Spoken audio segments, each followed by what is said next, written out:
तो हमने बताया था कि प्रकाश में कुछ घटनाएं घटित होती हैं। ठीक है, सबसे पहले क्या होता है, प्रकाश का परावर्तन। ठीक है, उसके बाद प्रकाश का अपवर्तन हो गया, प्रकाश का प्रकीर्णन। ठीक है, उसके बाद विवर्तन, व्यतिकरण और ध्रुवण। ये छह प्रकार के होते हैं घटनाएं घटित होती है प्रकाश में। ठीक है, उसके बाद हम चलते हैं अब नंबर 1 प्रकाश के परावर्तन पे। ठीक है, प्रकाश का परावर्तन होता क्या है, पता है किसी को? पता है? ठीक है, चलो मैं बताता हूँ। ठीक है, प्रकाश का परावर्तन। ठीक है, जब कोई प्रकाश की किरण किसी चमकदार तल या सतह से टकराकर वापस उसी माध्यम में लौट जाती है तो इस घटना को क्या कहते हैं, प्रकाश का परावर्तन। ठीक है, ये देखो, ये यहाँ से सूर्य से कोई किरण आ रही है। ठीक है, जो सूर्य से किरण आएगी उसको हम बोलते हैं आपतित किरण। ठीक है, ये किरण आ रही है आपतित किरण। ठीक है, ये किरण यहाँ से तल से टकराकर वापस उसी माध्यम में लौट गई। ठीक है, तो जो सूर्य से किरण आ रही है इसको क्या कहते हैं, आपतित किरण। जो तल पे पड़ती है या गिरती है उसको आपतित किरण बोलते हैं, और जो टकराने के पश्चात वापस लौट जाती है उसको हम बोलते हैं परावर्तित किरण। ठीक है, आपने इसके बीच में एक लम्ब डाल दिया। ठीक है, उसको बोलते हैं अभिलम्ब। ठीक है, जो आपतित किरण और अभिलम्ब के बीच में जो कोण बनता है इसको बोलेंगे हम आपतन कोण, और जो परावर्तित किरण और अभिलम्ब के बीच कोण बनेगा उसको परावर्तन कोण। ठीक है, आगे बात सुनिए, एक बार और परिभाषा बता देता हूँ। ठीक है, जब कोई प्रकाश की किरण किसी परावर्तक तल या चमकदार सतह से टकराकर वापस उसी माध्यम में लौट जाती है तो इस घटना को हम क्या कहते हैं, प्रकाश का परावर्तन। समझ में आ गया? ठीक है, अब चलते हैं हम इसके नियम। ठीक है, प्रकाश के परावर्तन के नियम। परावर्तन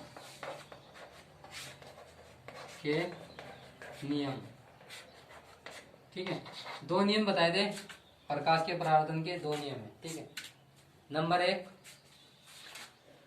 आपतन कोण हमेशा परावर्तन कोण के बराबर होता है। ठीक है, जिस कोण पे आपतित किरण गिरती है और उसी कोण से परावर्तित की वो किरण वापसी लौट जाती है। ठीक है, उसको बोलते हैं परावर्तित किरण।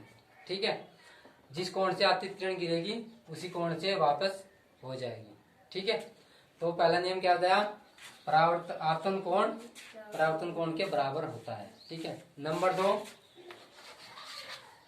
क्या होता है, आपतन कोण और परावर्तन कोण तथा अभिलम्ब तीनों एक ही तल में होते हैं। ठीक है, आपतन कोण, परावर्तन कोण तथा अभिलम्ब तीनों एक ही तल में होते हैं। ठीक है, उसके बाद आगे समझ में किसी कुछ पूछना आइंदा हो? ठीक है, अब चलते हैं हम प्रकाश के अपवर्तन को। ठीक है, चलो पढ़ाते हैं प्रकाश का अपवर्तन। ठीक है, सुना है प्रकाश के अपवर्तन के बारे में? नहीं सुना? ठीक है, सपोज करो ये पेन है। ठीक है, अब कैसे चमक रहा है पेन? सीधा। और अब जाके कैसे चमक रहा है? टेढ़ा, थोड़ा तिरछा हो रहा है ना। ठीक है, तो ऐसा क्यों हो रहा है? ये सोचा कभी? सोचा नहीं? ठीक है, तो क्यों हो रहा है? इस घटना को बोलते हैं प्रकाश का अपवर्तन। ठीक है, क्या होता है इसमें, जब कोई प्रकाश की किरण, ठीक है, जब कोई प्रकाश किरण एक माध्यम से दूसरे माध्यम में जाती है, ठीक है, तो वह अपने मार्ग से विचलित हो जाती है। इस घटना को क्या कहते हैं, प्रकाश का अपवर्तन। ठीक है, तो जो हमारा माध्यम था एक तो वायु था। ठीक है, जब कोई प्रकाश किरण वायु से क्या में जा रही, ये माध्यम अलग हो गया कांच। ठीक है, उसके बाद जल।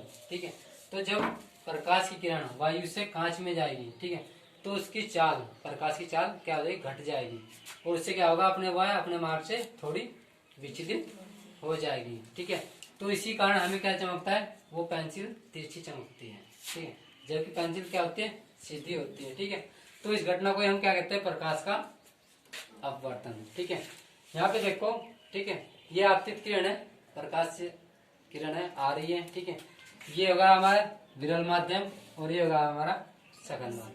ठीक है, जब प्रकाश किरण विरल माध्यम से सघन माध्यम में जाती है तो वो क्या हो जाए, अविलंब की ओर झुक जाती है या अपने मार्ग से विचलित हो जाती है।